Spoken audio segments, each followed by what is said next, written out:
Hello everyone and welcome to UGC NET mentor guys. UGC NET JRF exam crack करने के लिए minimum qualifying marks कितने हैं और हम अलग अलग सब्जेक्ट की डिफरेंट जो कट ऑफ आती है उसके बारे में बात करने वाले हैं। कंप्लीट इन्फॉर्मेशन कवर करेंगे आज के इस वीडियो में, सो मेक श्योर आप इस वीडियो को पूरा देखें। तो गाइस चलिए कंटिन्यू करते हैं। इससे पहले हम डायरेक्टली कट ऑफ की पे आए, समझें अलग अलग सब्जेक्ट की कट ऑफ कितनी जा सकती है। पहले हम बात कर लेते हैं कि एनटीए ने जो एक प्रोसीजर बताया था रिजल्ट डिक्लेयर करने का, उसके बारे में अगर आपने फर्स्ट टाइम एग्जाम दिया है तो आई एम श्योर आपको इसके बारे में नॉलेज नहीं होगी, और अगर आप रिपीटर हैं, पहले आपने एग्जाम दिया हुआ है, तो कहीं ना कहीं आपको इस चीज़ की इस चीज़ से आप लोग अवेयर होंगे। तो वैसे देखिए, जो प्रोसीजर होता है रिजल्ट डिक्लेयर करने का, उसमें कुछ स्टेप्स हैं जो कि फॉलो करता है एनटीए। पहला स्टेप ये होता है, the number of candidates to be qualified for eligibility for assistant professor shall be equal to 6%। ये सबको पता है कि यहाँ पर मिनिमम यहाँ पर 6% एंड एस्पिरेंट्स जिन्होंने एग्जाम में अपीयर किया है उनको यहाँ पर नेट का सर्टिफिकेट दिया जाता है on the basis of their master degree और इक्विवेलेंट एग्जामिनेशन। इसका जो स्टेप 2 होता है, द टोटल स्लॉट, जो ये 6% का स्लॉट है वो सभी कैटेगरीज में डिवाइड कर दिया जाता है। ऐसा नहीं कि 6% दिया जाएगा जनरल वालों को, फिर 6% दिया जाएगा नेट दिया जाएगा ईडब्ल्यूएस को, फिर ओबीसी को। इस तरीके से नहीं होता है। ये जो 6% का स्लॉट है वो सभी कैटेगरीज में बांट दिया जाता है एज पर the reservation policy. Step third में क्या होता है, in order to be considered the candidate must have appeared in both the papers and secured minimum 40% marks. यहीं पर एस्पिरेंट्स कंफ्यूज होते हैं कि 40% का क्राइटेरिया क्या है। देखो गाइस, यूजीसी नेट एग्जाम में एक मिनिमम 40% का क्राइटेरिया रखा गया है। जैसे एग्जाम्पल के लिए मैं आपको एग्जैक्ट बता देता हूँ। यहाँ पर आपका 300 नंबर का पेपर होता है और इसका निकालोगे 40% तो कितना निकल के आएगा, 120 नंबर। 300 में से 120 नंबर आपका मिनिमम इतना करना पड़ेगा। Minimum, this is the minimum. देखो लिखा हुआ है, in order to be considered, अगर आपको कंसिडर किया जाए टॉप 6% में तो मिनिमम आपको 120 तो लाने ही होंगे। अगर आप इससे कम मार्क्स लेके आए तो आप तो वैसे ही डिस्क्वालीफाई हो जाओगे। फिर 6% में तो आपको काउंट ही नहीं किया जाएगा, मतलब उस लिस्ट में काउंट नहीं किया जाएगा जिस लिस्ट से 6% बच्चे चुने जाने हैं। तो इसलिए ये मिनिमम आपको क्राइटेरिया फुलफिल करना होता है, और अगर आप रिजर्व कैटेगरी से बिलोंग करते हो तो उसके इसमें 35% आपको मिनिमम लाने होते हैं। तो ये अगर मैं बताऊं मार्क्स की फॉर्म में तो 120 नंबर हो गए। अगर हम बात करें क्वेश्चंस की फॉर्मेट में तो आपके 150 क्वेश्चन होते हैं एग्जाम में, और अगर आप इसका निकालेंगे तो 15 चौके 60 होता है, मतलब यहाँ पर 60 क्वेश्चन, मतलब 150 में से मिनिमम 60 क्वेश्चन आपको सही करने पड़ेंगे, अदरवाइज आप वैसे ही डिस्क्वालीफाई हो जाएंगे, आपको कंसिडर नहीं किया जाएगा। तो पहली चीज तो ये, आपको मिनिमम इतना तो लाना ही होगा। अगर आपने एक बार 40% स्कोर कर लिया, मतलब अगर आपने 60 क्वेश्चन उससे ज़्यादा सही कर लिए, तो उसके बाद एक लिस्ट बनती है। उस लिस्ट में आपका नाम आ जाएगा कि हाँ भाई, इस पर्सन ने मिनिमम 40% का जो क्राइटेरिया था वो फुलफिल कर लिया है। अब वो लिस्ट बन चुकी है मिनिमम 40% वाली। अब इस लिस्ट से जो टॉप के 6% बच्चे हैं उनको नेट का सर्टिफिकेट दिया जाएगा। याद रखिए, सिर्फ 40% स्कोर करने से आप नेट क्वालिफाई नहीं हो जाएंगे, आपको टॉप 6% में भी आना होगा।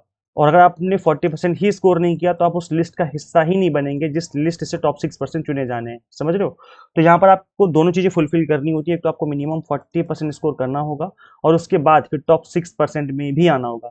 अभी जो टॉप 6% का क्राइटेरिया है, इसके लिए आपको कट ऑफ को समझना पड़ेगा कि आपकी जो कट ऑफ है वो जनरली कितनी जाती है।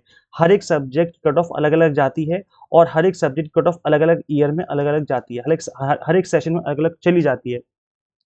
ज़्यादातर यही होता है कि जितनी कट ऑफ गई थी पिछली बार, उसी कट ऑफ के आसपास कुछ 5% ऊपर या 5% नीचे आप कंसिडर करके चलिए कि इससे ऊपर नीचे ही रहती है। बहुत ज़्यादा डिफरेंस कट ऑफ में नहीं होता है। ऐसा नहीं होता कि पिछली बार 300 में से 200 नंबर पे कट ऑफ गई थी, इस बार 100 नंबर पे कट ऑफ जाएगी, इतना डिफरेंस नहीं होता है। अगर पिछली बार 300 में से 200 नंबर पे कट ऑफ गई थी तो इस बार 210 और नीचे लेके आओगी तो 190, मतलब इतना एक रेंज रहती है। 10-20 नंबर ऊपर नीचे का रेंज आप मान के चल सकते हो। तो उसके आसपास ही आपके जो सब्जेक्ट है वो कट ऑफ रहती है। आई होप आपको चीज़ें क्लियर हो गई हैं। अब गाइस हम बात कर लेते हैं सब्जेक्ट वाइज कि हर एक सब्जेक्ट की कट ऑफ कितनी जा सकती है। अगेन अगेन गाइस मैं बता दूं, दिस इज द प्रिडिक्शन। ये केवल प्रिडिक्शन है, ऐसा एग्जैक्ट कट ऑफ नहीं है। ये एग्जैक्ट कट ऑफ हमें तभी पता चलेगी जब आपका फाइनल रिजल्ट आएगा, और जो फाइनल रिजल्ट है वो सितंबर के फर्स्ट वीक में आने के चांसेस हैं। तो चलिए गाइस एक एक सब्जेक्ट की हम बात कर लेते हैं फटाफट से। तो गाइस देखिए, यहाँ पर आपको दिख रहा होगा, पहले हम बात कर लेते हैं हिंदी सब्जेक्ट की। देखिए, हिंदी सब्जेक्ट जो है इसमें यहाँ पर नेट की कट ऑफ है, इस जगह पे जनरल की और ओबीसी की, और ईडब्ल्यूएस ओबीसी की, और यहाँ पर है जेआरएफ वालों की, जनरल की और ओबीसी की। अगर आप किसी और कैटेगरी से बिलोंग करते हो, सपोज अगर आप एससी हो या एसटी हो या फिर पीडब्ल्यूडी हो, तो उस केस में जितना यहाँ पर ओबीसी का है, इससे 4 से 6 क्वेश्चन और नीचे आप कंसिडर कर सकते हैं कि इससे नीचे ही कट ऑफ जाने वाली है आपकी। तो वैसे देखिए, यहाँ पर हम बात करें हिंदी सब्जेक्ट की तो कट ऑफ जा सकती है आपकी केवल नेट की, कि हम क्वेश्चंस की फॉर्मेट में बात कर रहे हैं, यहाँ पर मार्क्स नहीं है, ये क्वेश्चंस है। इतने क्वेश्चंस पे आपका नेट हो सकता है, और इतने अगर आप ओबीसी है तो इतने क्वेश्चन पे आपका नेट हो सकता है। अगर हम बात करें जेआरएफ की, तो यहाँ पर इतने क्वेश्चन सही होने पे आपका जेआरएफ हो सकता है जनरल में, और अगर रिजर्व कैटेगरी है तो इतने मार्क्स पे आपका, इतने क्वेश्चन पे आपका जेआरएफ हो सकता है। मैनेजमेंट की बात करें तो इतने मार्क्स पे आपका जनरल कैटेगरी से हो तो नेट हो सकता है, इतने क्वेश्चन पे आपका रिजर्व कैटेगरी में हो सकता है। इसके अलावा अगर हम बात करें केवल जेआरएफ की, तो यहाँ पर जेआरएफ की कट ऑफ थोड़ी सी ज़्यादा जाती है, 104 से 108 क्वेश्चन के आसपास जा सकते हैं, और ये हो जाएगा आपका रिजर्व कैटेगरी का। हिस्ट्री का नेट में अगर इतने क्वेश्चन सही हैं तो चांसेस है कि नेट हो जाएगा जनरल कैटेगरी में, और अगर आप रिजर्व कैटेगरी से बिलोंग करते हो तो इतने क्वेश्चन पे हो सकता है। इसके अलावा जेआरएफ हो सकता है इतने क्वेश्चन ठीक होने पे जनरल की, और याद रखिए रिजर्व कैटेगरी की। पॉलिटिकल साइंस में इतने क्वेश्चन सही होने पे नेट होने के चांस है, और इतने क्वेश्चन सही होने पे आपके जेआरएफ होने के चांस है। ठीक है। जियोग्राफी की अगर हम बात करें तो इतने क्वेश्चंस पे नेट होने के चांस है, और इतने क्वेश्चंस पे आपके जेआरएफ के चांस है। लॉ की बात करें तो इतने क्वेश्चन सही होने पे नेट के चांस है, और इतने क्वेश्चन सही होने पे आपके जेआरएफ के चांस है। एजुकेशन पे 95 से 99 के क्वेश्चन सही होने पे आपके नेट के चांस है, और 103 से 107 के बीच में अगर रहता है स्कोर तो आपका जेआरएफ के चांस है।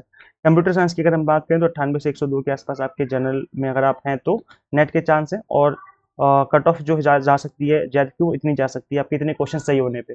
तो ये एक रफ आइडिया है। अगर मैं बता दूं कि ये मैंने एनालिसिस किया है पिछले जो लास्ट 1-2 साल में कट ऑफ रही हैं, प्लस एस्पिरेंट से फीडबैक लिया है कि उनका एग्जाम कैसा गया, टफनेस लेवल कैसा था, उसके बेसिस पे इस कट ऑफ को हमने डिजाइन किया है। और गाइस देखो, फाइनल जो कट ऑफ होगी वो तो फाइनल रिजल्ट आने के बाद ही होगी, बट इससे आप एक रफ आइडिया लगा सकते हो। यहाँ पर मैंने कुछ पॉपुलर सब्जेक्ट की कट ऑफ डाली हुई है, अगर आपको और जानना है, अगर आपका एग्जैक्ट सब्जेक्ट जो है उसकी कट ऑफ जानने के लिए आप प्रीवियस ईयर की कट ऑफ को चेक कर सकते हो। इसकी पीडीएफ मैं अपनी ऐप में अवेलेबल करवा दूंगा फ्री में, तो आप यहाँ से डाउनलोड कर सकते हैं हमारी ऐप्स के थ्रू।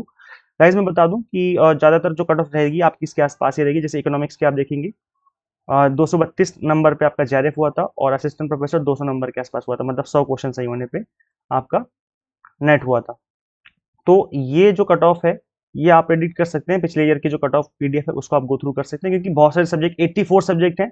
अब गाइस देखो, सभी 84 के 84 सब्जेक्ट का बता पाना तो मुश्किल है, क्योंकि फिर बहुत लंबी वीडियो बन जाएगी। तो जो पॉपुलर सब्जेक्ट जिसमें नंबर ऑफ कैंडिडेट्स ज़्यादा होते हैं, मैंने उनकी कट ऑफ बता दी, आपको यहाँ पर प्रिडिक्ट कर दी है। अगर आप अपने सब्जेक्ट के एग्जैक्ट जानना चाहते हो तो आप एक तो अपना कमेंट सेक्शन में अपने सब्जेक्ट का नाम लिख सकते हैं, अपना स्कोर लिख सकते हैं, हम कोशिश करेंगे आपको रिप्लाई करें। और अदरवाइज एक तरीका ये भी है कि आप यहाँ पर कट ऑफ जो पिछले साल की रही है उसको, उस पीडीएफ को गो थ्रू कर सकते हो, उससे भी आपको एक रफ आइडिया लग जाएगा। आई होप आपको चीजें समझ में आ गई हैं। गाइस देखो, जो यहाँ पर इन जिनके एग्जाम अभी एग्जाम होने वाले हैं सितंबर के मंथ में, आप रिवीजन सीरीज 4.0 फॉलो कर सकते हैं। यहाँ से एग्जाम में डायरेक्ट क्वेश्चन देखने को मिले थे। अभी पेपर 1 के हमने यहाँ पर ऑल 10 यूनिट्स को कवर किया हुआ, जितने भी इंपॉर्टेंट और एवरग्रीन टॉपिक्स हैं।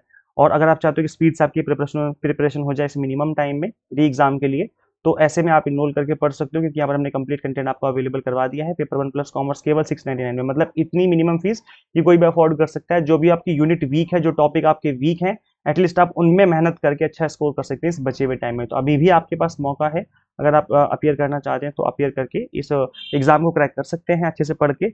और अगर आपका टारगेट दिसंबर एग्जाम है तो हमने आप सभी के लिए 3 मंथ और 6 मंथ वाले कोर्सेज भी अवेलेबल करवा दिए हैं। याद रखिए, कंप्लीट कंटेंट हमारा एग्जाम टारगेटेड होता है। हमने जितने भी एस्पिरेंट्स से फीडबैक लिया है, सभी का यही कहना था कि एग्जाम में डायरेक्ट क्वेश्चन तक देखने को मिले थे जो हमने पढ़ाया था। तो इसलिए मैं कहता हूँ कि हम यहाँ पर कंप्लीटली एग्जाम टारगेटेड आपको पढ़ाते हैं। यहाँ पर कंप्लीट कंटेंट आपको बाइलिंगुअल मिलता है, 100 mock test and PDF notes मिल जाते हैं। हम आपको पेपर 1 पढ़ाते हैं, commerce management and political science पढ़ाते हैं। यहाँ पर कंप्लीट जो कोर्सेज हैं वो एनटीए क्वेश्चन आस्किंग पैटर्न ही आपको देखने को मिलने वाले हैं। तो किस तरीके से आप इनरोल कर सकते हैं, आपको सिंपली गूगल प्ले स्टोर से एग्जाम मेंटर ऐप इंस्टॉल कर लेनी है। अगर आप एक iOS यूजर हैं तो उसका लिंक हमने अलग से description box and comment box में दे दिया है। So thank you. Share this video with all UGC-NET aspirants and subscribe for UGC update and assistant professor job related updates. Guys, इसी वीडियो में इतना ही, मिलते हैं हम लोग फिर नेक्स्ट वीडियो में। Thank you.